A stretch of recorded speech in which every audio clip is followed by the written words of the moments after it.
Were you aware that Apple updated their AppleCare plans? It's now called AppleCare One. They did this back in July, and at first glance, it sounds amazing. One plan to cover all your Apple tech. iPhone, MacBook, iPad, whatever, it's all under one umbrella. But like a lot of Apple's recent innovations, there's a catch big enough to make you drop your phone.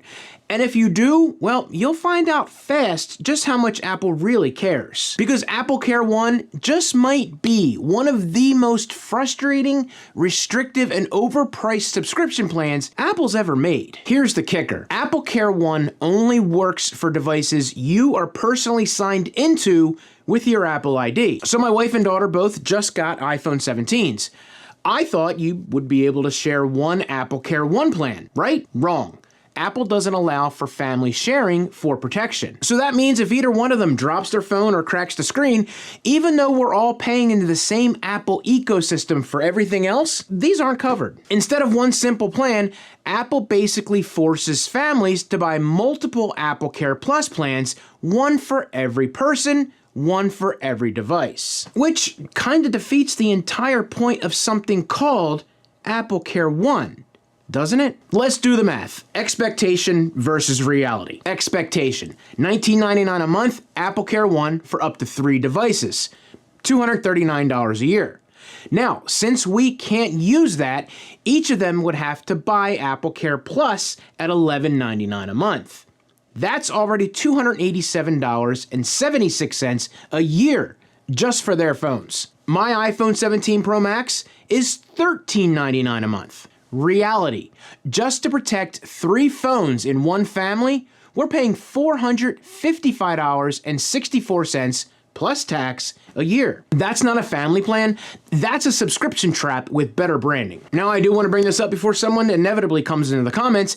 Yes, you can pay for 1 year in advance, but if you're dropping $800, $900 or more on a phone, adding that coverage up front might not be in the cards. Let's check out scenario 2. What if I qualified for AppleCare One? Expectation. Let's say I upgraded and I got the newest MacBook Pro and the latest iPad. AppleCare One for me would obviously be perfect. Another perk of AppleCare One plan is each additional device you add would only be $5.99 a month. So, $19.99 a month for me, plus $5.99 2 times for the family, we're at $383.64 a year. Sounds good, right? Reality, of course, beating a dead horse, my wife and daughter still can't join the plan. So, our annual payment now goes to $527.64 plus tax a year, all for coverage that supposedly won.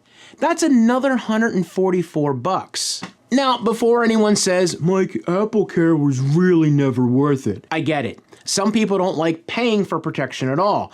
But those are usually the same ones walking around with a cracked screen 4 months after buying their phone saying, it still works fine. Now, personally, I like the old AppleCare Plus. I pay $199 up front for 2 years of coverage.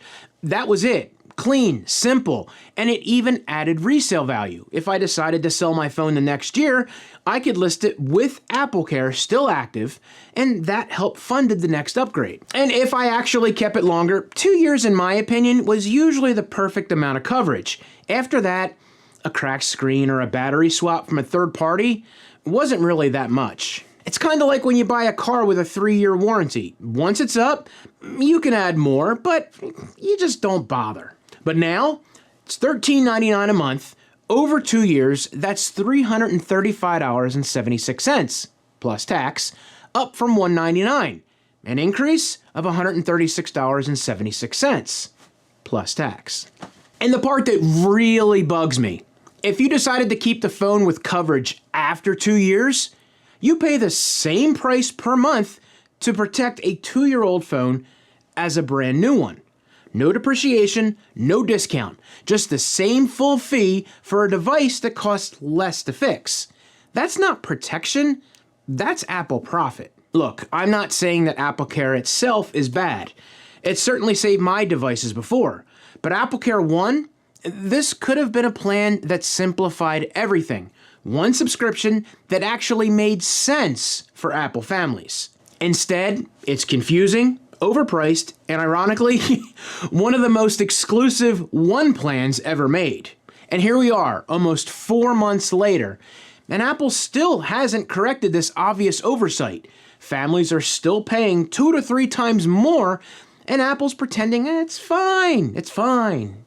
Apple's perfectly happy charging families extra while claiming streamlining coverage into a single plan with incredible value. Is it? So here's my stupid 2 cents to Apple. Either rename it AppleCare just for one person, or actually make it AppleCare One. One plan, one family, one ecosystem. Until then, let's be real. It's just AppleCare for Apple's bottom line. And hey, at least they didn't call it AppleCare Plus Pro Max yet, right? Speaking of Pro, check out my review I did here on the AirPods Pro 3. Also, don't forget to hit that subscribe button and ring the notification bell so you won't miss my next video. See ya.